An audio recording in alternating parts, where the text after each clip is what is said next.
nome é William Grazel, eu sou desenvolvedor web já há 15 anos, já fiz um pouco de tudo nessa vida, back, front, até um pouquinho de mainframe, quase saí da área, voltei, mas eu comecei a me especializar mais em front-end, né, quando começou essa onda de single page application com Backbone.js lá atrás. Então fiz muita coisa boa com Backbone.js e CoffeeScript. Alguém aqui já usou CoffeeScript? Deixa eu ver. Ó, tem uns macacos velhos. Naquele tempo que não tinha nada, né? Não era nem mato, nem poeira tinha, só tinha CoffeeScript ali. Era a única ferramenta que tinha disponível e depois a gente aprendeu a odiar, né? Mas eu fiz coisa muito boa e na época me ajudou bastante. Trabalhei com AngularJS, né? O primeirão lá atrás, as primeiras versões do Angular. Trabalhei com React e não sou hater, fiz bastante coisa com React, 1 ano e pouco aí, mas meu framework do coração, né, tá aqui, cada um tem o seu preferido, mas a gente tem que aprender a conviver e a gente tem que aproveitar essa diversidade de framework que a gente tem, porque isso é benéfico pra gente. Enquanto muita comunidade aí tá todo mundo brigando no Facebook aí e falando que meu framework é melhor que o seu, o pessoal do Vale do Silício está lá tomando cerveja junto lá e copiando as boas ideias um dos outros. E é assim que tem que ser. E eu convido todos vocês aí a gente ter uma comunidade boa, uma comunidade saudável, que a gente possa sim brincar de vez em quando, porque ninguém é de ferro e brincar não mata ninguém, mas entender que essa brincadeira tem o seu lugar. E quando a gente está falando sério, pessoal, todo mundo usa o seu framework favorito e o framework que funciona para você. Beleza? Bom, eu faço parte do programa de Google Developer Expert, que é um programa de reconhecimento a pessoas da comunidade que têm um bom conhecimento e que compartilham o seu conhecimento com a comunidade. Quem quiser conhecer um pouquinho mais e saber sobre ele, pode falar comigo depois pessoalmente.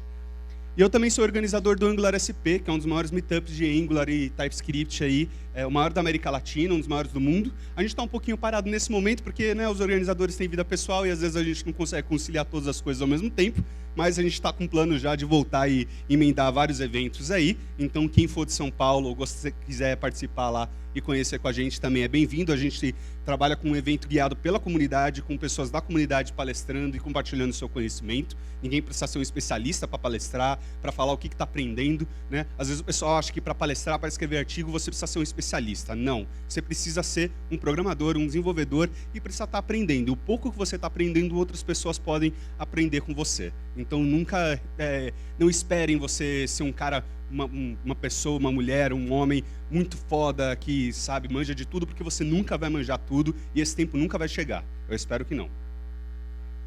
Maravilha. Como eu falei, isso é uma brincadeira, né? Mas a gente teve, principalmente no começo, a gente teve muitas pessoas aí, muito haters, né? E haters gonna hate. Mas se você tem um pouquinho de esperança que isso possa ser útil para você, se você quer ouvir um pouquinho, vamos lá.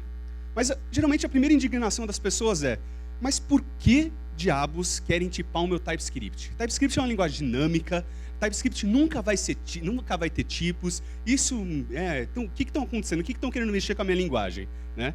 E eu já ouvi, inclusive, de pessoas, alguns falam que JavaScript nunca vai ter tipos, mas eu já ouvi outro comentário também sobre TypeScript, que é: mas já tentaram tipar o JavaScript, fizeram isso no ECMAScript 4 e não deu certo. Alguém aí já viu o que tinha no ECMAScript 4? Sabe o Flash, o ActionScript? O ActionScript é uma implementação do ECMAScript.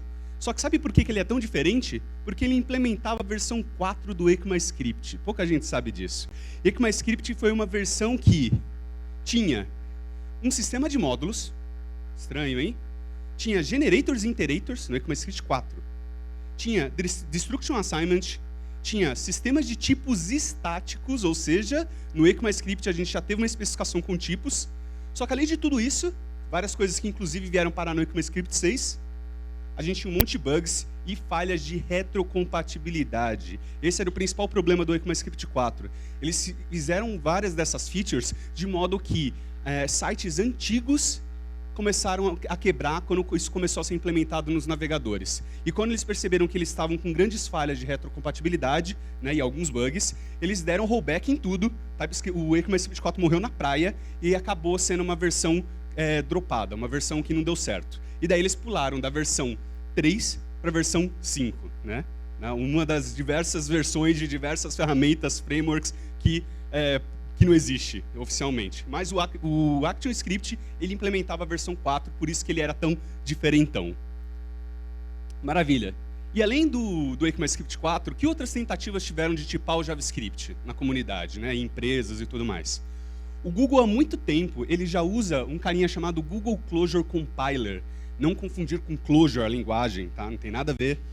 Mas que é um carinha que é basicamente uma mistura de Babel com um minificador e tudo mais, só que ele usa as notações do GSDoc, aquele annotations lá, onde tem informações sobre tipos no GSDoc para fazer otimizações agressivas do JavaScript e gerar o menor bundle possível. Então, todo o código no Google, desde a era do Gmail, eles já usam notações de tipos no JavaScript dentro dos comentários do GSDoc.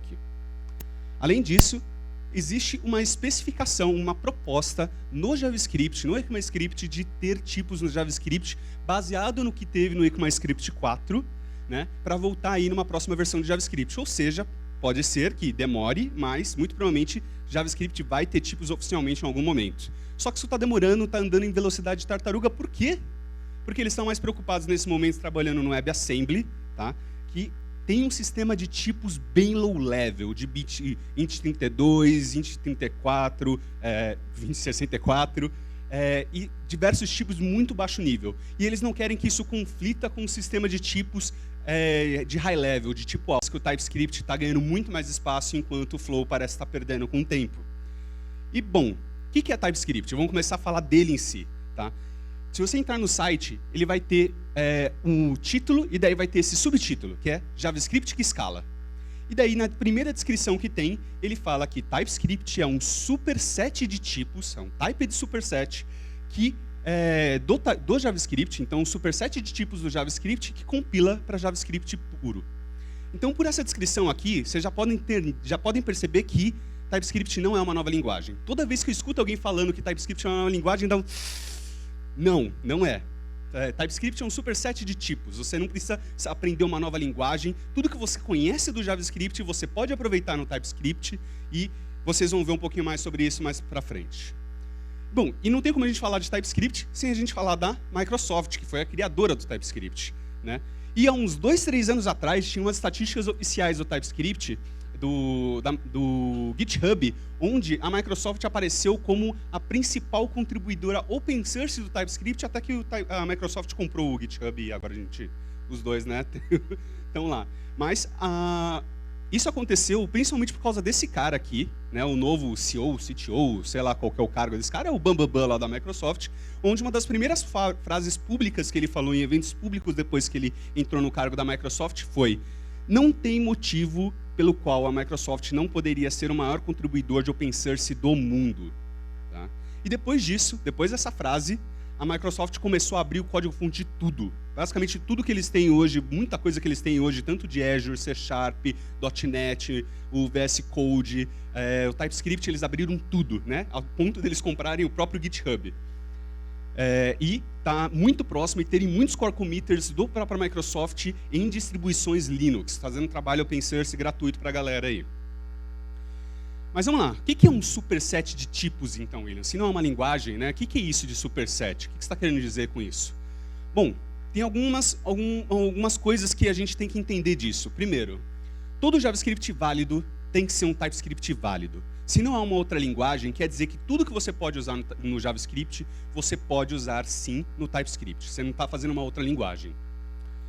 Depois, o TypeScript ele promete se manter fiel... Nossa, aumentar aqui o volume? Eu estou afastando muito, estou fazendo assim. O TypeScript promete se manter fiel ao futuro do ECMAScript. Eles não querem ficar reinventando a roda ou divergir do caminho. Pelo contrário, eles só implementam features do ECMAScript quando eles já estão no nível de maturidade no mínimo 3, e às vezes só no nível 4. E eles não ficam querendo reinventar a moda e colocar qualquer coisa extra, a não ser que eles entendam que seja realmente importante. Tá? E sempre como coisas opcionais. Né? E como eu falei, todas essas features extras, elas são estritamente opcionais. Você usa se você quiser, como você quiser, aonde você quiser, se fizer sentido para você.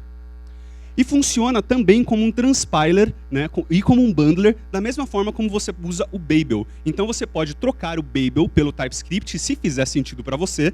E, na minha opinião, o TypeScript ele tem, inclusive, vantagens nesse ponto, que ele normalmente gera... Hoje o Babel melhorou um pouco nesse sentido, mas principalmente lá atrás, o Babel gerava uns blobs, gerava um código muito estranho, às vezes num código muito pequeno se tornava uma coisa gigantesca.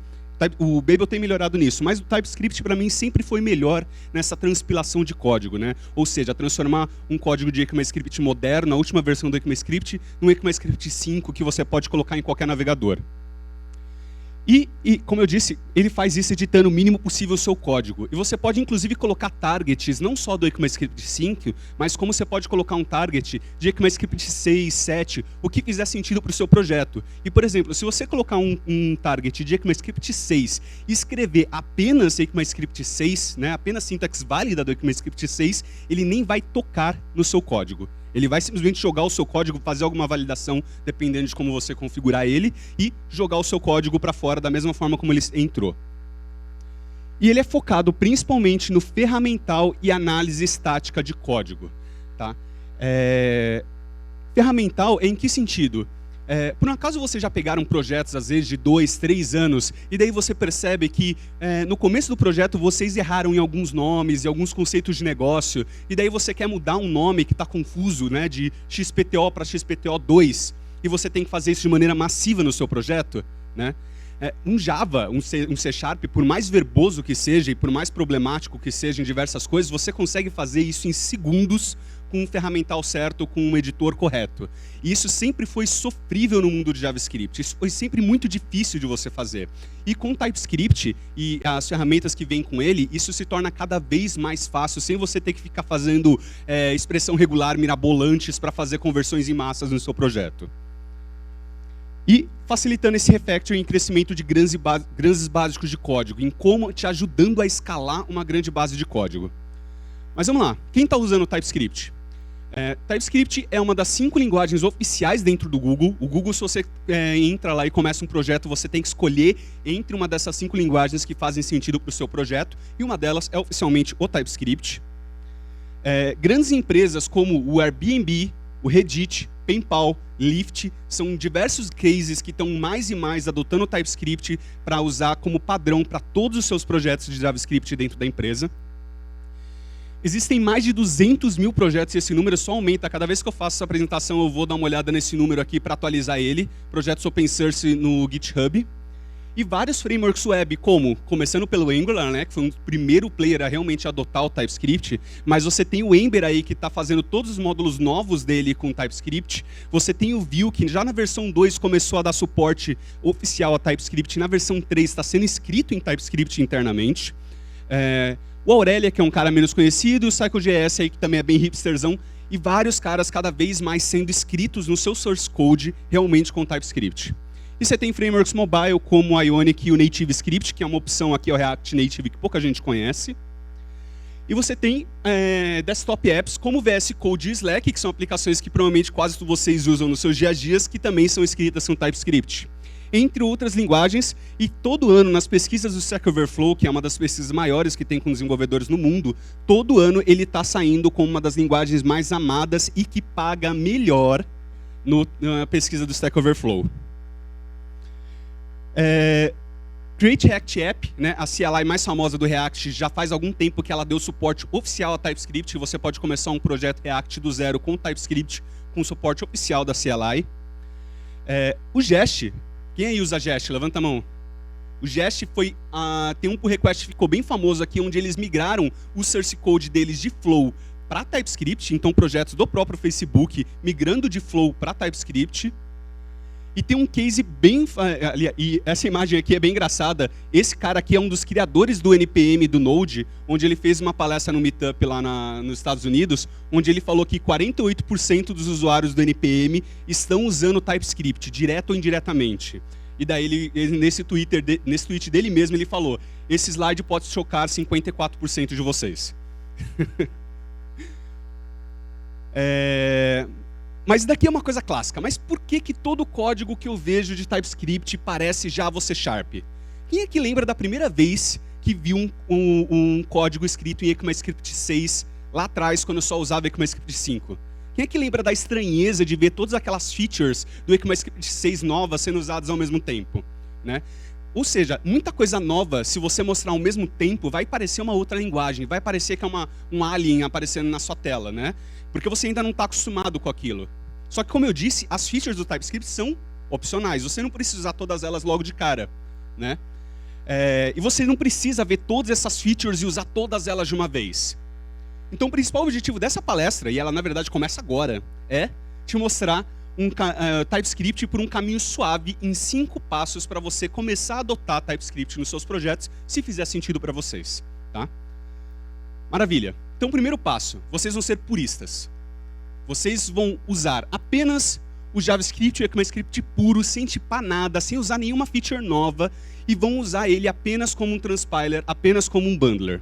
Tá?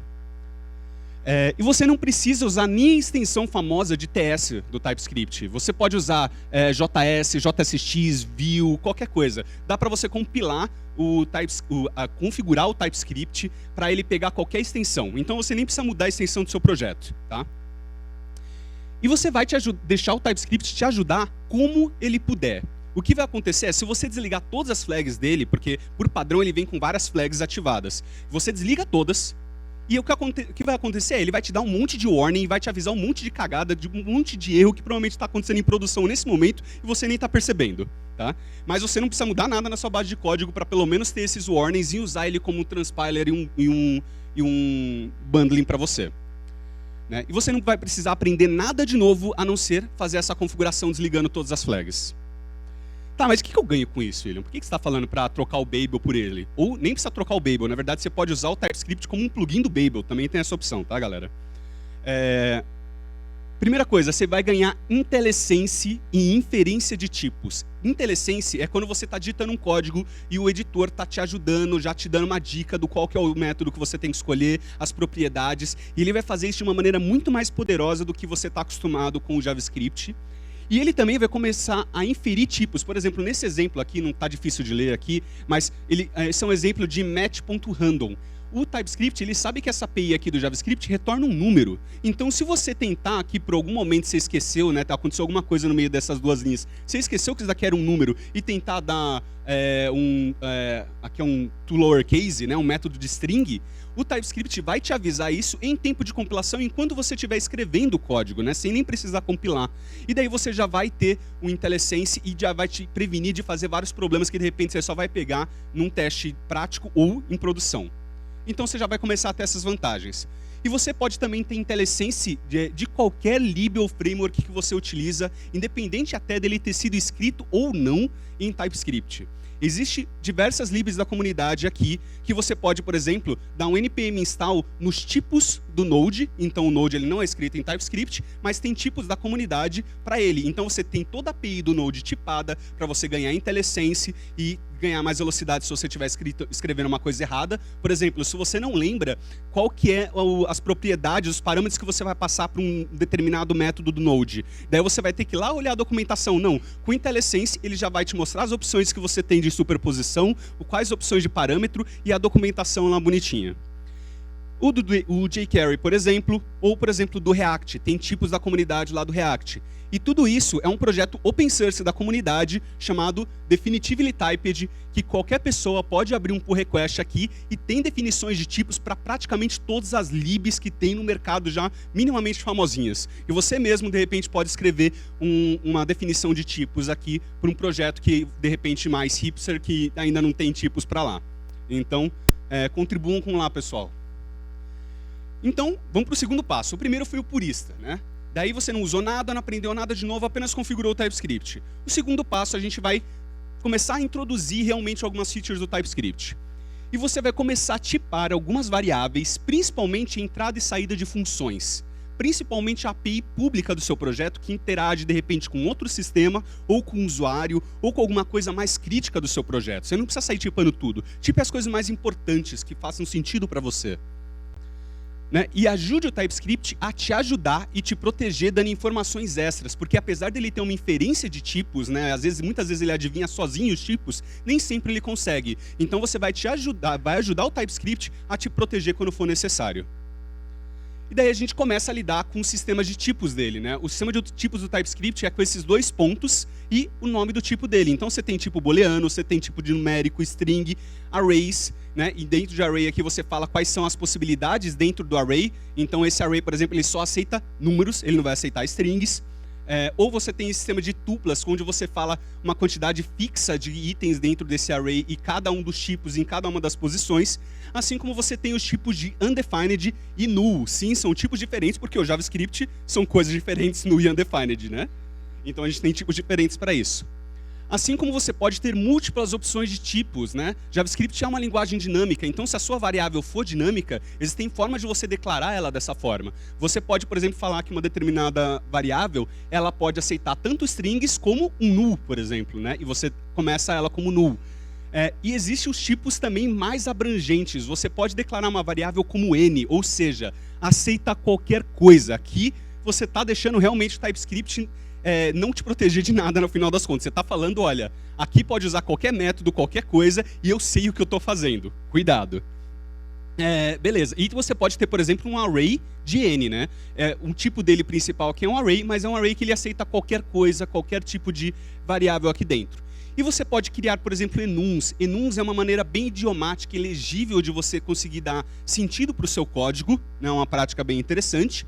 E você tem, por exemplo, o tipo sem valor, que é o void, onde você pode deixar claro, por exemplo, que uma determinada função ela nunca retorna nada. Então, se algum usuário tentar usar essa função e tentar pegar o retorno dela para fazer alguma coisa, o TypeScript vai falar, opa, não atribui isso para uma variável, não faz sentido, essa função nunca vai retornar nada. E não vai deixar você fazer essa besteira. Assim como você pode também usar declarações de classes, né, e funções no seu código como tipos também para outras variáveis. Então eu tenho essa classe aqui, meu objeto, e você pode usar essa classe, meu objeto, como um tipo para uma determinada variável. Beleza? Então a gente aprendeu o básico, tem outros tipos mais avançados ainda do que esse, mas esse é o básico do básico para a gente começar a tipar algumas coisas que façam sentido para você. Maravilha. E o que vai acontecer agora? Ó, por exemplo, tem essa função aqui que ela está declarada como recebendo uma variável nome que é string. Se você tentar chamar ela com qualquer outra coisa, ó, por exemplo, você não declarou ela como opcional. Então, se tentou chamar ela sem nada, dá erro. Tentou chamar com um número, dá erro. Apenas se você passar uma string aqui, né, uma variável que é uma string, é que ele vai parar de reclamar. E vai te impedir de fazer determinados erros. Maravilha, então você está dando informações extras para o TypeScript. Esse aqui de cima, por exemplo, ó, é um caso que seria desnecessário essa declaração. Por quê? O TypeScript já consegue identificar que você está inicializando ele com uma string, então, obviamente, ele é uma string. Isso daqui você nem precisa declarar. Agora, esse cara aqui, o TypeScript não tem como adivinhar magicamente. Então, é interessante para essa função declarar esse parâmetro como string. Mas, como eu disse, nem sempre vale a pena tipar, né? Essas informações o TypeScript já infere logo de cara. Só vale a pena tipar alguns determinados casos, como, por exemplo, uma variável que você não está inicializando ela logo de cara com um determinado valor. Então, o TypeScript não infere. E daí você passa qual que é o tipo, seja um tipo fixo ou tipos múltiplos, como nesse caso. Tá? Inclusive, em todos os meus projetos, o TypeScript ele tem um lint próprio, que é o TS-lint. Tem uma configuração do lint que não deixa você colocar informações de tipos de variáveis, como nesse caso aqui, onde o TypeScript obviamente infere. Por quê? Eu particularmente gosto muito de tipos, mas eu não gosto de ter que escrever ele o tempo todo. Se o TypeScript adivinha sozinho, por favor, não me deixe eu escrever isso daqui. Né? Então você pode colocar isso, inclusive, em regra de lint. E a gente agora vai para o terceiro passo, que é um passo de intermediário. Tá? Beleza, você começou a tipar uma coisa ou outra, agora vamos começar a pegar alguns tipos, algumas coisas um pouco mais complexas. E você vai começar a criar e implementar interfaces de dados. Tá? Você vai começar a ganhar cada vez mais IntelliSense com interface de dados, e você vai se proteger de grandes estruturas de dados. Daí alguém virou agora e falou, vixe, interface, agora virou Java e C#. Ele falou que não era Java e C#, ó, interface, pronto, orientação objeto, é isso. Não, calma galera. Eu estou falando de interface de dados, não interface de classes, são coisas diferentes. Por exemplo, se você tem uma função que ela recebe como parâmetro um objeto, né, e esse objeto aqui ele tem essa propriedade name que é do tipo string, e daí toda vez se você tem, imagina que isso aqui pode ser um objeto enorme com diversos tipos de campos, e você tiver que ficar redeclarando ele inline toda vez, isso não faz o menor sentido, né? Você pode pegar essa interface, declarar ela em outro lugar e reaproveitar ela em todos os lugares que façam sentido para você. E você consegue assim ter um poder um pouco maior. E com essas interfaces, você começa a poder declarar outras coisas. Você pode, por exemplo, declarar que um determinado campo, ele é opcional. Aqui tem um ponto de interrogação, tá difícil de ler aqui. Mas pode falar que esse campo é opcional. Você pode falar que um determinado campo, ele só é de leitura, ele é read-only. Você não pode declarar, tentar editar esse campo, né? Para quem gosta de programação funcional e imutabilidade, isso é uma opção. E você pode, por exemplo, declarar que o índice desse objeto, sabe quando você acessa um objeto como se fosse um array, né, com as chaves, ele só aceita, nesse caso, números, ele não aceita string, então você pode forçar isso, né? E esse campo dinâmico, por esse acesso dinâmico, ele sempre vai retornar uma string, e não um objeto, e não uma determinada coisa. E você começa a ganhar diversas opções. Assim como você pode criar interface para funções. Para quem gosta de programação funcional, tem muitas linguagens funcionais fortemente tipadas que pode fazer sentido para o seu projeto. Então você pode criar interfaces de funções, como nesse caso. Eu não estou declarando a função, mas eu estou falando que um determinado tipo de função tem dois parâmetros, um recebe string, o outro também é string e retorna um booleano. Então aqui eu posso declarar essa variável com esse tipo aqui de função, e essa variável só pode receber funções com esse contrato aqui, com essa interface. Beleza? E daí o que você vai ganhar nisso? Você vai ganhar aquele commit sem medo, tá? Aqui está difícil de ler, mas aqui tem uma interface de user, onde aqui tem um campo que acho que é endereço, e esse campo endereço está marcado com um ponto de interrogação, ou seja, ele é opcional. E aqui nesse caso, aqui tem uma função que está acessando essa variável com essa interface, só que daí quando ele está tentando acessar uma determinada propriedade aqui do campo endereço que é opcional, o TypeScript reparou isso e falou, opa, você está tentando acessar diretamente esse cara que é opcional, sem fazer nenhuma verificação. Ou seja, esse é o tipo de erro que provavelmente você só vai pegar em produção, né? E de preferência aquele erro que vai te pegar bem no final de semana, né? Ou seja, isso vai te dar aquele commit sem medo de sexta-feira à noite com mais tranquilidade, né? Beleza.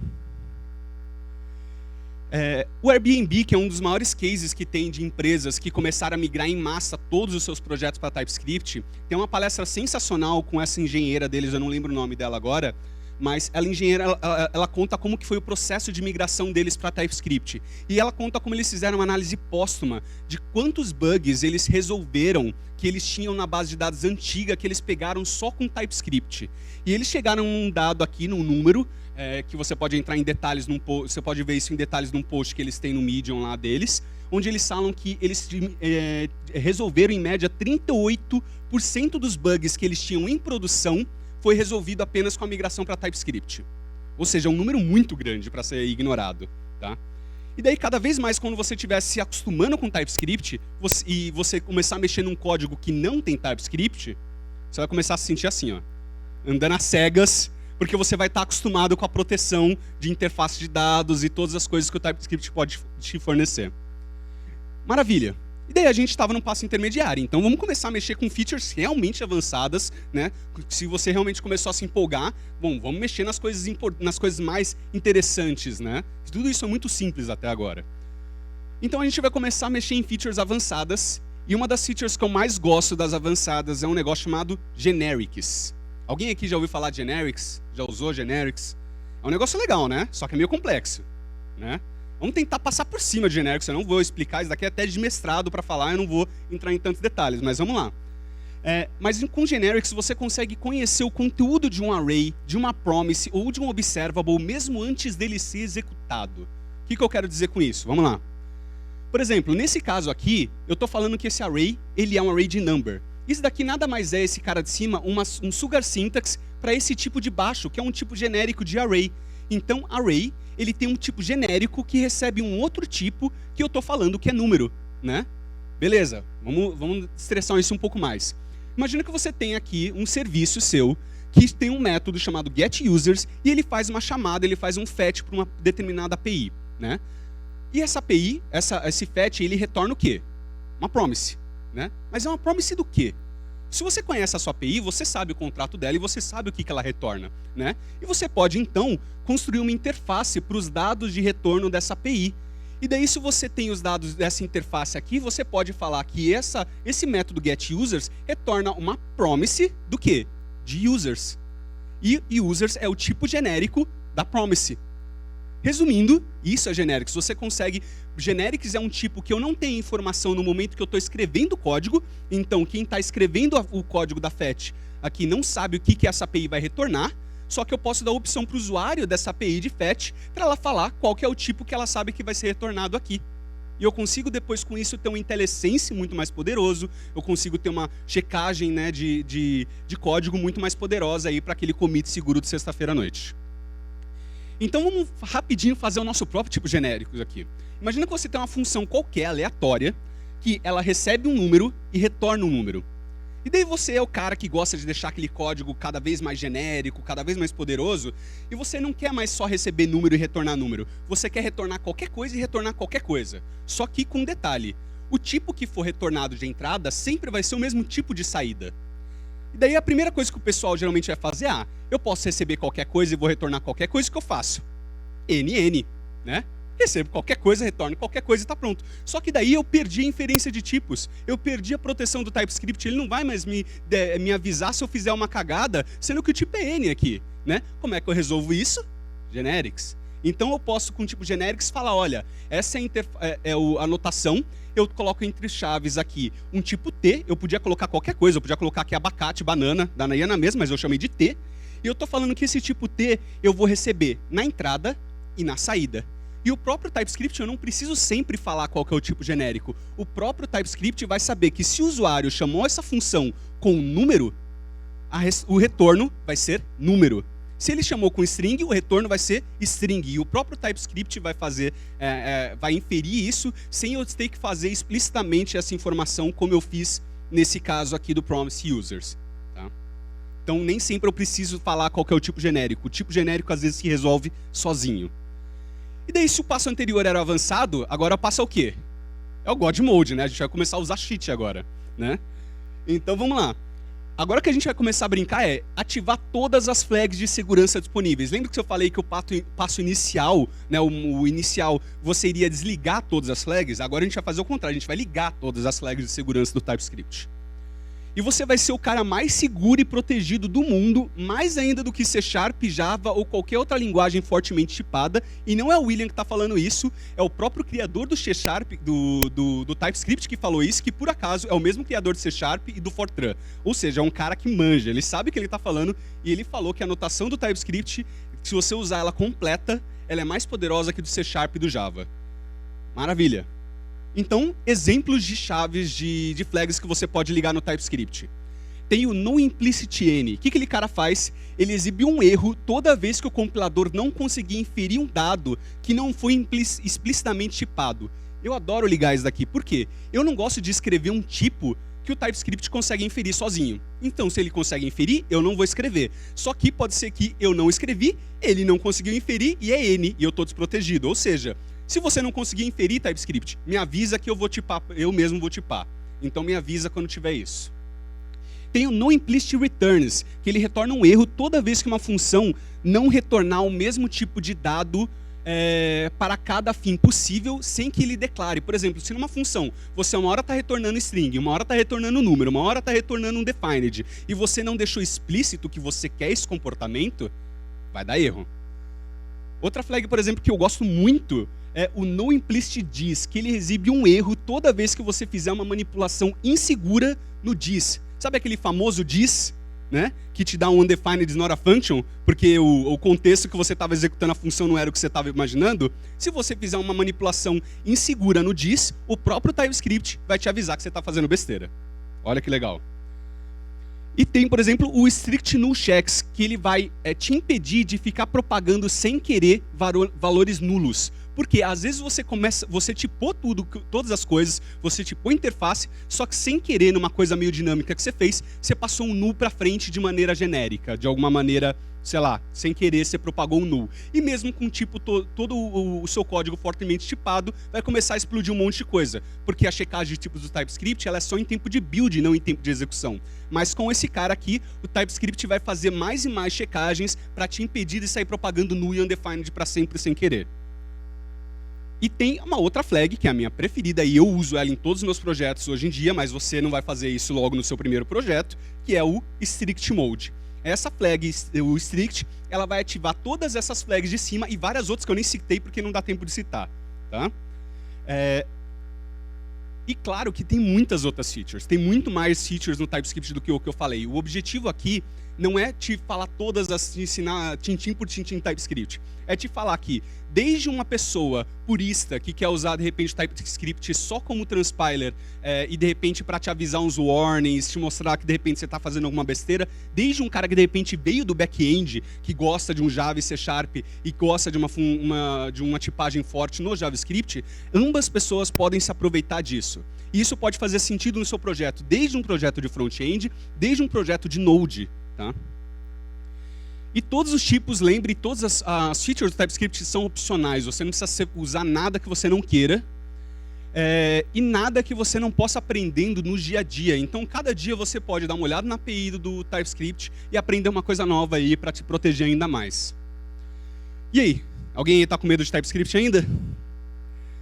Bom, tem muita referência aqui de tudo que eu falei, de diversas coisas. Tem um monte de post aqui de empresas aqui.